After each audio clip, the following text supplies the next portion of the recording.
And now, Local 5's Toyota Sports Desk with Bert Griffin. The Brewers gave up 6 home runs and 30 hits to the Cardinals in their 2 losses to start the season. And if Milwaukee plans on being one of the better teams in the NL Central, the Crew will have to start with some improved pitching on the mound. Tonight, the Brewers with a 4-game series starting in Chicago, Wrigley Field against the Cubs, down 2-1 in the 3rd. Ricky Weeks hammers a laser out to left. Line drive solo blast for him to tie the game up at 2. Then in the 6th, tied at 3, Matt Gamble shoots one opposite field.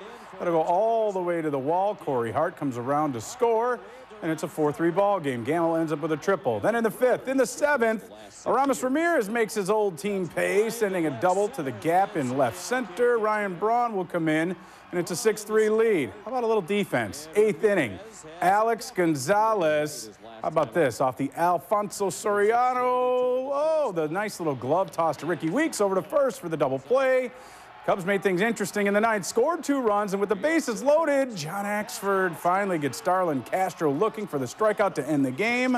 Brewers hang on for the 7-5 win. The St. Norbert baseball team hit the field this afternoon in De Pere for their home opener, taking on Stevens Point, who's ranked number 8 in the D3 poll. 2nd inning of this one, Point's J.P. Fireheisen with the wild pitch that'll allow Jordan Powers to come home.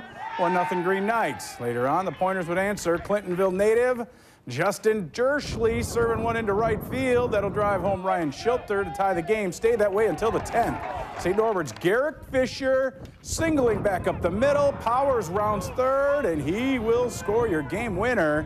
St. Norbert wins game 1 of the doubleheader 2-1, but Stevens Point gets the split in game 2, 10-3. At the high school level, a good early season matchup with unbeaten Ashwaubenon traveling to West De Pere. Early on, the Phantoms' Mike Oudenhoven smashes one past the pitcher. Garrett Willem scores. West De Pere takes a 1-0 lead. Later on, Phantoms call the squeeze. Matt DeBaker laying down the bunt perfectly. Cody DuPont scores, and West De Pere gets the win 5-3 over Ashwaubenon. With a win over Portland on Saturday night, the Bucks put themselves at 500 for the first time since the start of the new year. And now Milwaukee is 1 game out of the playoff picture in the Eastern Conference heading into tonight. Huge task, though. Oklahoma City at the Bradley Center. Thunder tied for the best record in the West, and OKC owned the first quarter. Russell Westbrook from long range buries the 3. He had 26 on the night. Bucks down by 17 after 1. Then later, off the fast break, Kevin Durant for the throwdown. Milwaukee got back into it a bit in the second half. Ersan Ilyasova with the 3. He led the Bucks with 18, but the Thunder, well, they just kept pouring it on in the second half. Durant with the pull-up jumper. He had 19 points and 8 assists. The Bucks get beaten pretty soundly tonight, 109-89. As part of last year's new NFL contract, players have less off-season workouts than in the past. But next week, Mike McCarthy will have his first set of organized team activities with the current roster before getting set for the draft in 2 weeks. The same won't be said for Saints head coach Sean Payton and some of his staff. Payton had originally appealed Roger Goodell's 1-year suspension, but today the commissioner upheld all of those previous suspensions. Payton will serve his 1 year out of the league starting next Monday.